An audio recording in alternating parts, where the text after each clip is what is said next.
Hello, my name is Aaron Migden. I am the writer-director of Like Michael, a true story, which is actually not a true story. This is a mockumentary.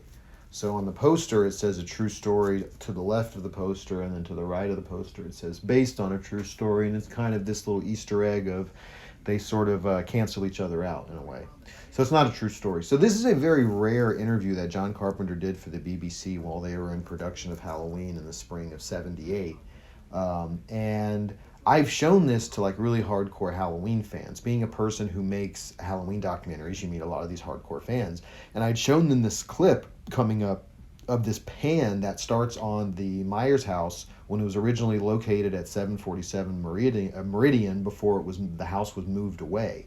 Um, and this is the shot I'm referring to. And everyone I had shown this to who were hardcore Halloween fans had never seen that. And I was like, fuck, I have to use that in the movie. So basically, I mimicked the shot in South Pasadena. So there really is no Haddonfield, Illinois. But the house had actually been moved. So it's actually there, the blue house there on the left. That's where it was moved to. Um, and a lot of these sounds really did come from the camera that we shot it on, so it had that authenticity. So that's Stephanie Collins, credited as Dee Dee Jones there. And we found her. We did a casting call in Los Angeles where we were looking for a black female reporter, and she just kind of came in and just killed it in the interview. Now, we shot this, we didn't shoot this during Halloween. We shot this in June, during June Gloom. You'll see the jack-o'-lanterns in the background. We put those there, as well as the leaves that you're seeing. There's also a little pumpkin metallic sign that we propped up against the post. But the pumpkins and the leaves will pop up several times again. In fact, there were times when I would turn the pumpkins, because the pumpkins are all fake, where I would turn them so that you only see the flesh of the pumpkin as opposed to the design. Because I was like, a continuity stickler is going to notice that these are the same fucking pumpkins. So we tried to kind of alternate them. So originally, I had actually wanted to hire a real news reporter in L.A. because I was like, okay, well, what's easier, teaching a news reporter how to act or to teach an actress to act like a newswoman? And ultimately, the option I went with, and the cheaper option was the second one, was to teach Stephanie Collins here to be a reporter, and we worked extensively on her cadence and her performances. Now, these interviews here are all real interviews that we had gotten in Halloween of 2021. Now, this shot from Halloween is not the actual shot. We recreated that shot. This is also the poster where we added the based on the terrifying true story. So Halloween is not based on a true story, but in the universe of this movie, it is.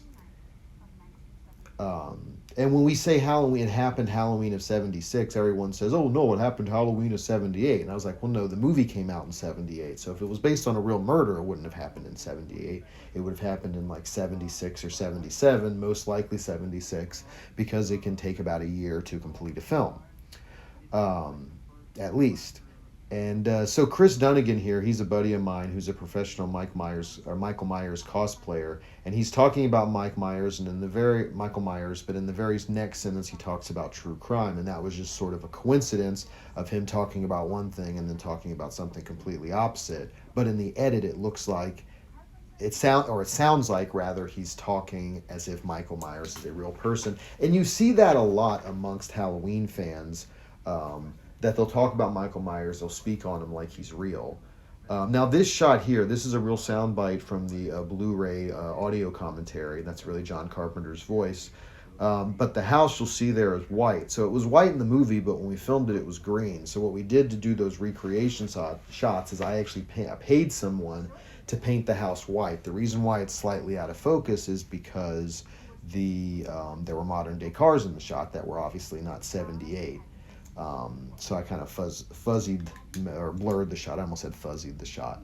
But yeah, again, these are all real people that we interviewed Halloween of 2021. I just, found what looked like interesting people or like nice couples and just sort of interviewed them. And these are real pictures and real patients, like real mental patients, that I used just to sort of sell that authenticity.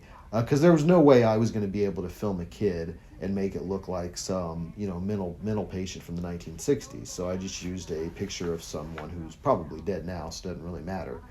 So we shot this in West Hollywood, and coincidentally, this is where they shot the end of Halloween and the beginning of Halloween 2. But coincidentally, a block from that location is the house used in Nightmare on Elm Street. William Lozier, I've met him a couple of times. He's kind of an old guy. Each time he kind of forgets who I am, though.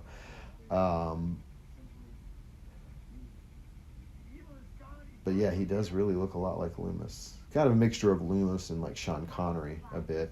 So this Haddonfield Memorial sign, we placed it on there. Actually, we stuck it on there with putty, and it kept falling off. I remember. Now Halloween 2 fans will remember that that's not actually the shot. Like that's not what the Halloween 2 title card looked like.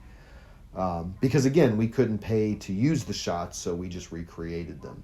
And again, this is in West Hollywood, and not Haddonfield, Illinois. That city and state does not actually exist. So we shot this over 2 days. So everything in South Pasadena we shot on the first day, and then on the second day we shot all of this on Orange Grove Avenue in West Hollywood.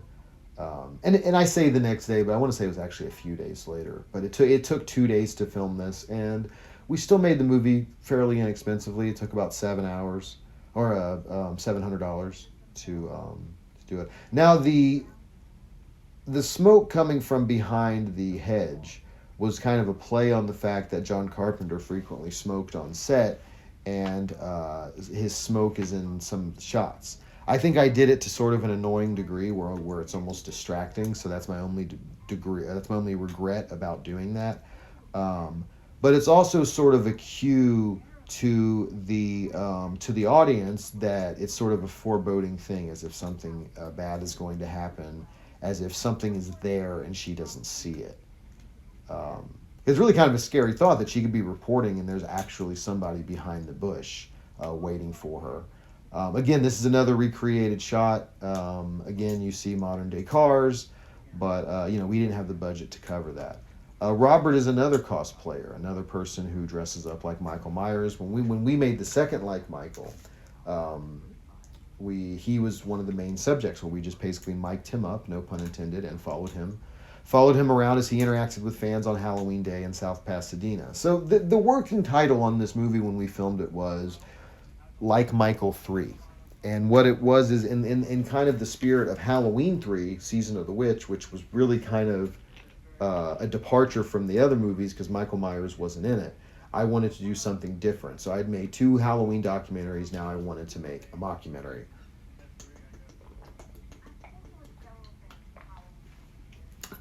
So when we shot this, there was something going on across the street. I forget what, but it was very loud, and so I ended up. It really hindered her performance because she was super. She was getting super anxious because the sound was so piercing, but we had to get the shot. So at the tip of this interview, the question that Dee Dee asked, played by Stephanie, of course, was dubbed in. So the original question was different than the question that you're hearing, and so their answers were answers based on what I was asking, not what she was asking. But yeah, it's all just kind of Photoshop and clever editing. I mean, that's sort of the way I approached this, was take shots of real things and then intercut them with fake things.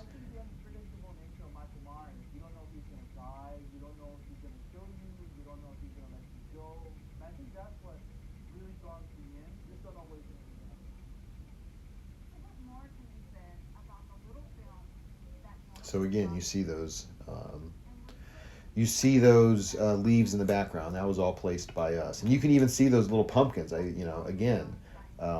in every single shot because it wasn't even close to being the Halloween season. I mean, it kind of starts sooner and sooner each year.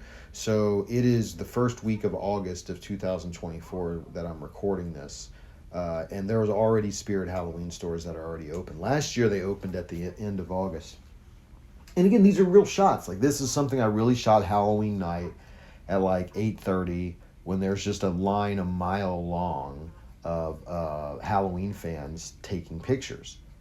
Um, and if you look closely at the house, you can also tell that there's no way it's the same house. Uh, it's the same house, but that it was in the same physical space as the one as where it was in the original movie. So she makes a comment about palm trees flourishing here despite the continental climate of the Midwest. That's sort of a joke on the fact that since they shot it in L.A., you see um, you see palm trees in the background, which they don't exist in anywhere in Illinois. So there's a joke about how they can survive only in Haddonfield, but really that's just an Easter egg about really what is essentially a mistake in the original Halloween, because they shot it for next to no money, and nowadays you could have just digitally erased a tree in the background, where back then you couldn't do that. And I'm sort of glad they haven't changed that. I mean, technology, they could do that for a re-release like George Lucas does every fucking time he releases Star Wars. Um, and this is just sort of clever editing of trying to um, intercut footage of Donald Pleasance talking mixed with our footage to try to make it seem more cohesive. And then, of course, this is the big reveal at the end of the movie, the plot twist. The cameraman turns out to be, you never really know if it's Michael Myers or a Michael Myers impersonator, but the point is it's a killer, and he kills Dee Dee.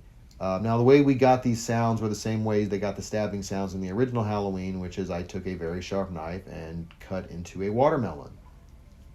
And, yeah. And even Stephanie, we didn't want to film her screaming at the top of her lungs, because, I mean, this is a pretty high-profile spot where there's a lot of people walking around.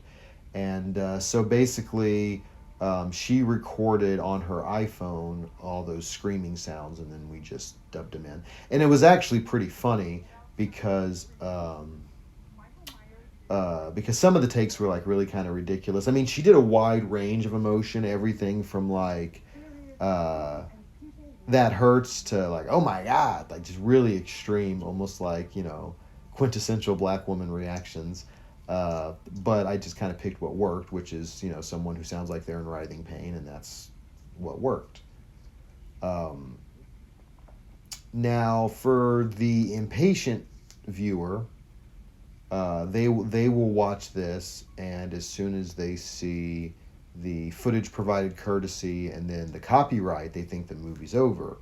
But the movie is not actually over. Because I did want people... I wanted them to know at the last possible moment that, yeah, this is not a real movie. I never actually said or this is not a real documentary. And so there's a couple of seconds of black, and then here it goes, where you just see that title of Halloween.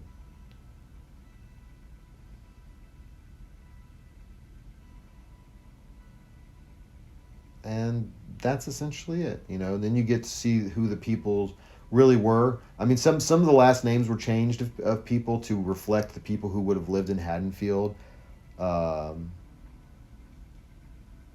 Like this one guy's last name was Elam, which is in reference to Lonnie Elam, who is referred to as one of the kids in Halloween.